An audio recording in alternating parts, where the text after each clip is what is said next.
Nebolosh Jansuh Kakhidze სახელობის თბილისის მუსიკალურ-კულტურულ ცენტრში ქართველი კომპოზიტორის არჩილ კერესელიძის 100 წლის თავისადმი მიძღვნილი საუგლეო საღამო გაიმართა კონცერტზე კომპოზიტორის საზეიმო უვერტიურა თეატრისა და კინოს მუსიკა ვახტანგ კახიძის დირიჟორობით შესრულდა.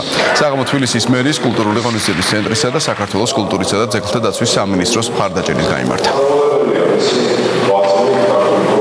არჩილ კერესელიძე იყო უდიდესი კომპოზიტორი. ეს ახლა არ არის ახალი ამბავი.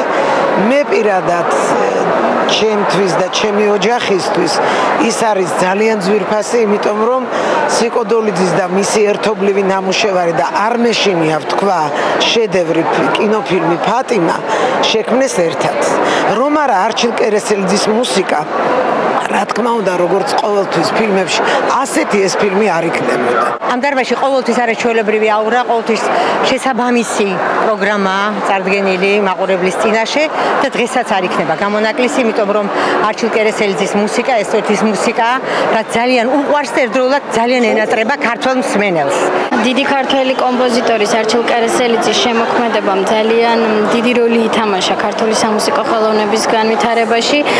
მისი შემოქმედება ძალიან ფართოა, რომლის ნაწილსაც საზოგადოება სამწუხაროდ ნაკლებად ხშირად ისმენს.